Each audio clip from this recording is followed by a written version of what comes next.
അസർബൈജാനിലെ ഒരു ഫ്ലൈറ്റ് അപകടം നിങ്ങൾ കണ്ടിട്ടുണ്ട്. സോഷ്യൽ മീഡിയയിൽ വളരെ വൈറലായ ഒരു വീഡിയോയാണ്. അസർബൈജാനിലെ ഒരു ഫ്ലൈറ്റ് അപകടത്തിൽപ്പെട്ടു.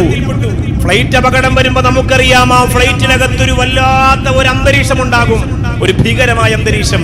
മരണം മുമ്പിൽ കാണുകയാണ്. ഫ്ലൈറ്റ് പൈലറ്റിന്റെ കൈവിട്ടു പോയി എന്ന് മനസ്സിലാകുന്ന നിമിഷം തന്റെ കയ്യിലിരിക്കുന്ന മൊബൈൽ എടുത്തിട്ട് ഭാര്യയ്ക്ക് ഒരു വീഡിയോ റെക്കോർഡ് ചെയ്ത് അയക്കുകയാണ്. ആ വീഡിയോ ഓണാക്കി വെച്ചിട്ട് ആ പ്രിയപ്പെട്ട സഹോദരൻ ഫ്ലൈറ്റിൽ ഇരുന്നു കൊണ്ട് അഷ്ഹദു അല്ലാ ഇലാഹ ഇല്ലല്ലാഹ് വ അഷ്ഹദു അന്ന മുഹമ്മദർ റസൂലുള്ളാഹ് എന്ന് ആവർത്തിച്ചു പറയുകയാണ്. മൻ കാന ആഖിറു കലാമിഹി ഇൻദ മൗതിഹി ഖൗല ലാ ഇലാഹ ഇല്ലല്ലാഹ് ദഖലൽ ജന്ന. മരിക്കുന്ന സമയത്ത് അവസാനം ലാ ഇലാഹ ഇല്ലല്ലാഹ് പറയാൻ കഴിഞ്ഞാൽ അവൻ സ്വർഗ്ഗത്തിലാണെന്ന് ശഫീഉനാ റസൂലുള്ളാഹി സ്വല്ലല്ലാഹു അലൈഹി വസല്ലം. അല്ലാഹുവിന്റെ പൊരുത്തവും തൃപ്തിയും കിട്ടുന്ന ഈമാന്റെ പ്രഭയുള്ള ഒരു മനുഷ്യൻ. ആ മനുഷ്യന്റെ വീഡിയോസുകളൊക്കെ സോഷ്യൽ മീഡിയയിൽ വരുന്നുണ്ട്. നിങ്ങളത് കണ്ടു കാണുമോന്ന് എനിക്കറിയില്ല. നിങ്ങളതൊക്കെ കാണാൻ ആഗ്രഹിക്കുന്നവരാണോ എന്നും എനിക്കറിയില്ല. പക്ഷെ അതൊരു സന്ദർഭോചിതമായി പറയാതിരിക്കാൻ കഴിയുന്നില്ല. ആ പ്രിയപ്പെട്ട പിതാവിന്റെ മുഖത്ത് ഈമാന്റെ പ്രഭയുണ്ട്, നെറ്റിപ്പടപ്പിൽ നിസ്കാരത്തിന്റെ തഴമ്പുണ്ട്.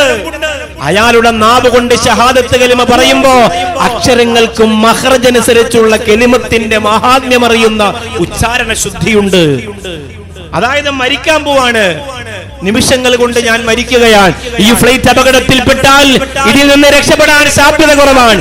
67 ആളുകൾ സഞ്ചരിച്ചിരുന്ന ആ ഫ്ലൈറ്റിൽ 38 യാത്രക്കാർ രക്ഷപ്പെട്ടു. ബാക്കിയുള്ളവർ കരിഞ്ഞുപോയി, അപകടത്തിൽപ്പെട്ടു. 38 യാത്രക്കാർ രക്ഷപ്പെട്ടു. അതിൽ 38ാമത്തെ ആള് ഈ സഹോദരനായിരുന്നു. ഫ്ലൈറ്റിൽ നിന്ന് ഇറങ്ങി രക്ഷപ്പെടുത്തി കൊണ്ടുപോകുമ്പോ അദ്ദേഹം തിരിച്ച് ഒരു വീഡിയോ ചെയ്യുന്നുണ്ട്. അല്ലാഹു അക്ബർ, എന്നെ രക്ഷപ്പെടുത്തിയ അല്ലാഹു വലിയവനാണ്, അല്ലാഹു അക്ബർ. കണ്ണിൽ നിന്ന് കണ്ണീരിങ്ങനെ ഒഴുകുന്ന ആ വർത്തമാനം കേട്ടാൽ ഈമാനുള്ളവരുടെ നെഞ്ചൊന്ന് പിടയും. മരണത്തെ മുന്നിൽ കണ്ടിട്ട് ജീവിതത്തിലേക്ക് മടങ്ങി വന്ന ഒരു മനുഷ്യൻ. മരണത്തെ എല്ലാവരും കാണുമ്പോ അയാൾ കണ്ടത് മരിക്കാൻ വേണ്ടി, ഈമാനോടെ മരിക്കാനുള്ള തയ്യാറെടുപ്പായിരുന്നു. അപകടങ്ങൾ വരുമ്പോ, പ്രയാസങ്ങൾ വരുമ്പോ, സങ്കടങ്ങൾ വരുമ്പോ കരുണക്കടലായ രാജസയ്യിദായ അല്ലാഹുവിനെ ഓർക്കുക. ഇന്നാ ലില്ലാഹി വ ഇന്നാ ഇലൈഹി റാജിഊൻ എന്ന് പറയുക. ആ ഖബറിന് വേണ്ടി ഒരുക്കി വെച്ചിട്ടുള്ള സമ്പാദ്യം ആ മനുഷ്യനുള്ളത് കൊണ്ടാണ് ആ സമയത്ത് ആ ഓർമ്മ വന്നത്.